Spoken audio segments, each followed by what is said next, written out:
Déjà, tout simplement, merci Chouams. Merci le Chouams pour ton émission The Bridge. Ton émission est incroyable. Au passage, je tiens à dire que ça y est, j'ai le nom de mon émission. Analyse ton foot. Bientôt disponible, je vous préviens. Regardez le ciel. Bref, la Big Fafa, Kylian Mbappé, il sait pertinemment qu'il ne défend pas. Il sait très bien que quand il défend, ça change.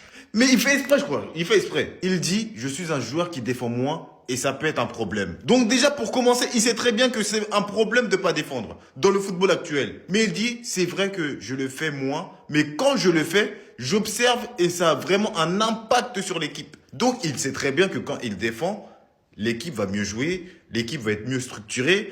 Ça va être un plus. Ça va être un plus pour l'équipe. Il le sait. Il dit, quand tu regardes le Real Madrid, quand je le fais, tout le monde suit. Mais Kylian, si tu es au courant de ça, pourquoi tu le fais pas? Pourquoi? C'est vrai que les critiques constructives me dérangent parfois un peu. Donc, tu sais que les critiques sont faites pour ton bien, mais donc tu fais... En fait, tu fais exprès, en fait. En fait, tu fais exprès pour nous énerver. Kylian. Défends, s'il te plaît, frérot. Défends, tu le sais maintenant. Et là, aux yeux de tout le monde, tu as prouvé que tu sais que quand tu défends, l'équipe va bien jouer. Parce que je te garantis que si tu défends dans ce Real Madrid, on peut tabasser n'importe quelle équipe au monde. Je suis ouvert. Je suis honnête avec tout le monde.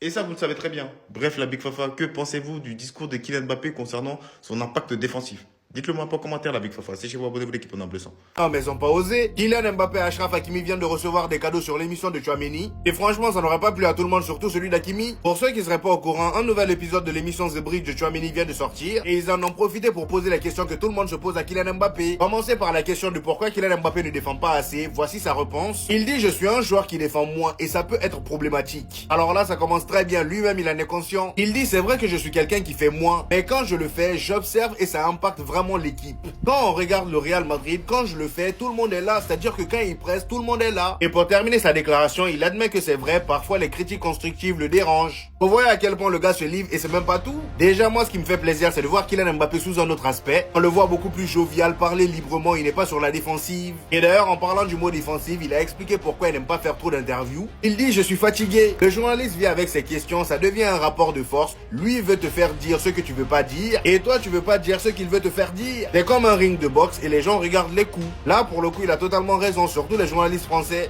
On l'a également demandé s'il n'avait pas joué pour l'équipe de France entre l'Algérie et le Cameroun pour qui il aurait joué. Et c'est là, encore une fois, j'ai vu l'intelligence de Kylian Mbappé tellement elle a répondu de manière technique. Il dit, je dirais que je jouerais pour le Cameroun et j'enverrai Ethan Mbappé avec l'Algérie. Et juste après, pour diluer un peu sa réponse, il a expliqué que depuis tout petit, il est plus lié au Cameroun qu'à l'Algérie et qu'il a même envie d'aller visiter l'Algérie au moins une fois. Très très malin. Et pour terminer les amis, comme je vous le disais en début de vidéo, lui et Hakimi ont reçu chacun un cadeau. Comme vous pouvez le voir, il a reçu le A de jeune conducteur étant donné qu'il vient d'avoir son permis. Et Hakimi lui, il a reçu une serviette. Après, ce qui est bien, c'est qu'il a pas mal pris. Il s'est même mis à rigoler. Même Kylian Mbappé était mort de rire. Franchement, c'est drôle. On retourne pas sa veste.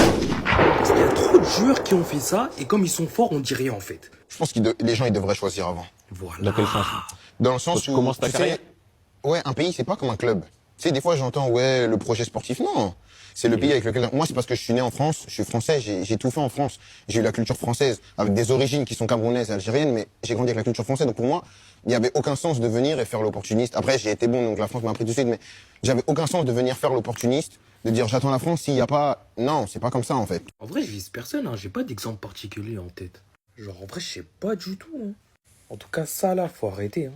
Alors, comment vous dire que je viens de terminer l'épisode de The Bridge et les gars, c'est une masterclass. Je suis vraiment pas déçu. L'épisode, il est au niveau des attentes que j'avais. Franchement, toutes les thématiques abordées, il y a du chambrage, il y a des moments un peu plus sérieux.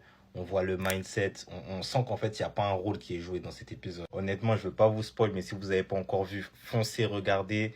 Mbappé, il parle beaucoup, il s'exprime beaucoup sur ses erreurs qu'il a pu effectuer quand il était jeune. Il a répondu aussi sur son choix entre le Cameroun et l'Algérie. Allez-y voir aussi, vous verrez qu'est-ce qu'il a décidé. Et pour moi, c'est vraiment plus qu'une réussite parce que c'est vraiment une interview sans filtre. Et même Malik Bentala, il n'a pas hésité à titiller à certains moments sur des sujets un peu borderline. Et honnêtement, ce type de format-là, il est excellent et c'est normal qu'il ait accepté l'invitation. Il a expliqué pourquoi il fait plus d'interviews et pourquoi il a accepté pour Aurélien. Parce qu'en gros, il dit que dans les interviews classiques, les journalistes vont arriver et ça va plus être un rapport de force qu'autre chose. Les journalistes vont obligatoirement te pousser à dire des choses que tu ne peux pas dire ou que tu ne veux pas dire.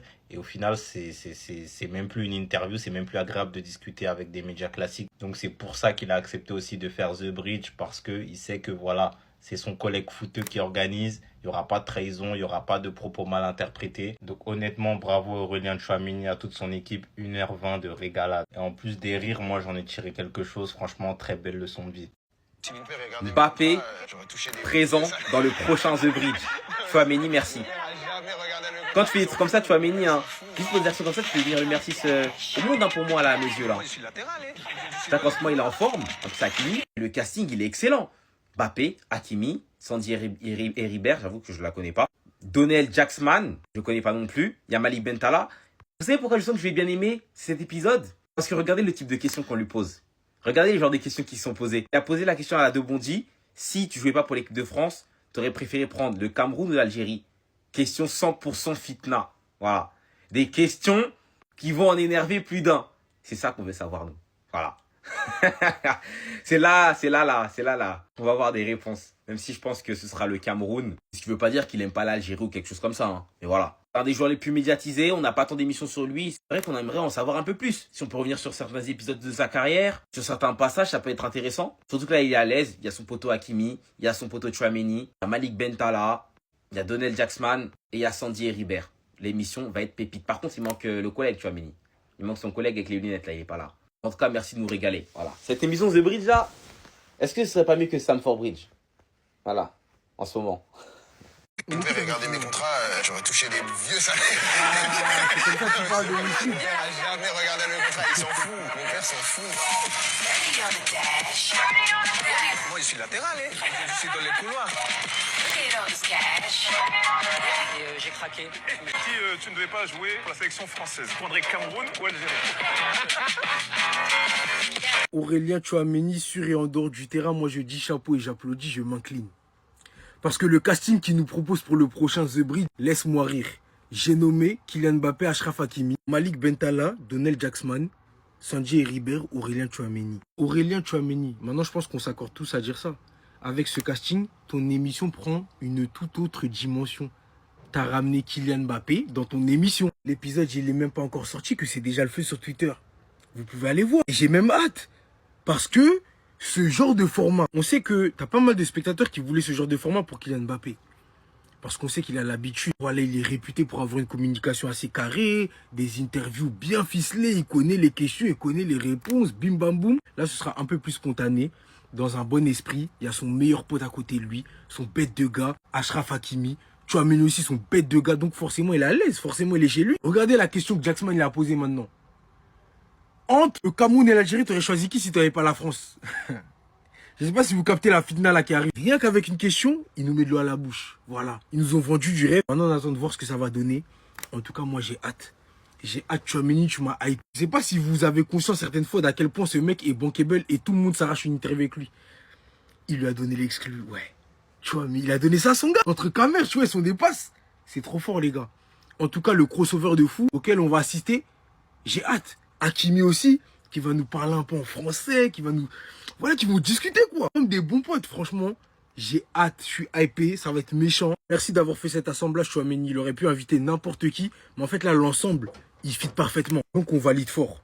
Et on attend. Restez sobre, abonnez-vous, les gars, ça trappe. L'émission du siècle arrive. Toucher des vieux salaires. Ça arrive. L'émission du siècle qui arrive. Kylian Mbappé et Achraf Hakimi feront partie du casting de la prochaine émission The Bridge.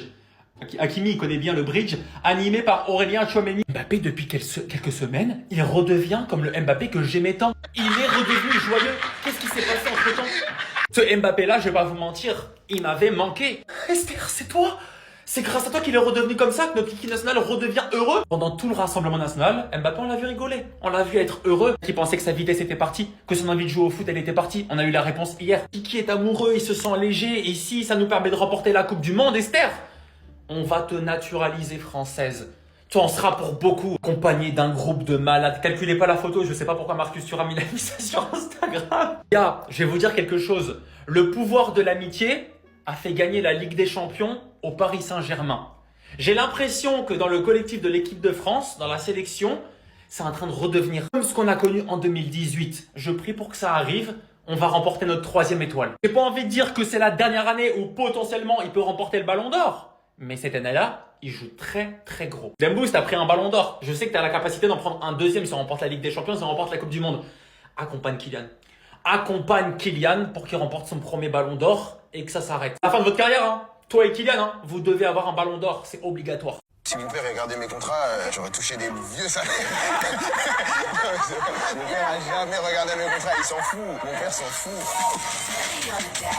On la tient, notre masterclass. La voilà. Merci, Tchouaméni. Merci. Toi, je savais que t'étais un bouc du peuple. Je savais. Les gars, quand on a vu The Bridge, on s'est tout de suite dit, un jour, il faut qu'il y ait Mbappé. On s'est tous dit ça dans un coin de notre tête. Le voilà. Et puis, il faut voir. J'espère que tu vas le pousser dans ses retranchements. Pas le piéger. Mais j'espère que tu vas le mettre à l'aise. Comme ça, on va le voir comme on l'a jamais vu. Parce que oui, ça va. Les phases de préparer médiatiquement, etc. Non, on veut le voir vraiment en mode... tu vois? On veut le voir en mode de Kiki de Bondy. C'est ça. Et puis, il y aura des bails de Ashraf. Il y aura des boucles de Malik Bentala. Non, il y aura du beau monde. C'est-à-dire que là, c'est une masterclass, les gars. Restez branchés, les gars. Restez branchés. Si tu te demandes si on attend le prochain épisode de The Bridge, la réponse, c'est oui. Et dans cet épisode, on aura Kylian Mbappé, accompagné de Achraf Hakimi, avec également Malik Bentala, Aurélien Tchouaméni qui nous régale avec cet épisode, accompagné de Sandy Heribert, et pour finir, Donnell Jacksman. Je vais te mettre un passage de cet épisode, et dans ce passage-là, justement, on n'a pas la réponse à une question qu'on se demande tous, et justement, la réponse, on l'attend tous. Tu ne devais pas jouer pour la sélection française. Tu prendrais Cameroun ou Algérie? Donc merci à Donnell d'avoir posé cette question, parce que juste pour ça, on a envie de regarder l'épisode. J'espère qu'on aura une réponse à cette fameuse question. Ceci étant dit, je tiens à remercier Aurélien Tchouaméni pour les travaux. Et je pense qu'on avait tous envie de voir un épisode où on peut apercevoir Mbappé un peu plus spontané, un peu plus détaché de toute la pression médiatique, que ce soit en club, que ce soit en équipe de France, de pouvoir voir un Mbappé qui se prononce comme une personne lambda, accompagné d'un Malik Bentala et d'un Achraf Hakimi aussi également. On peut se le dire, je pense que l'épisode en soi, ça sera un banger. Au-delà des nouveaux mèmes qu'on va retrouver après cette émission de The Bridge avec Mbappé, Hakimi, Tchouaméni, Malik Bentala, etc. Ce que j'ai kiffé dans cette émission, notamment avec Kylian Mbappé, c'est l'authenticité. Vous vous souvenez forcément tous de ce but de Kylian Mbappé lors du triplé face à Manchester City l'année passée, une célébration mythique, il arrive, il explique le but, etc. Fin de tout ça, but. Gvardiol a fini par terre. Par exemple, ici, il l'explique. Ma célébration contre Gvardiol, ça a commencé au match aller, il avait fêté un tacle très très fort, il n'oubliait pas ce genre de choses, et du coup, lorsqu'il a marqué, il a expliqué le but. Même là, discours super intéressant pour expliquer pourquoi les joueurs de foot aujourd'hui ne disent pas tout. Il le dit, il y a des codes que tu dois respecter. Il y a des endroits pour tout, il y a des endroits où tu peux faire le con et il y a des endroits où tu ne peux pas. Et il nomme en dernière date le dernier exemple. Regarde Nicolas Pepe, le gars est naturel, il parle dans son salon, qu'est-ce qui se passe? Cannes, maison. Et oui. Donc honnêtement, j'espère que les gens iront au-dessus juste des mèmes, etc. Parce que c'est drôle et que la vidéo en elle-même est très drôle. Et que cette vidéo, elle servira peut-être à aller humaniser Kylian Mbappé.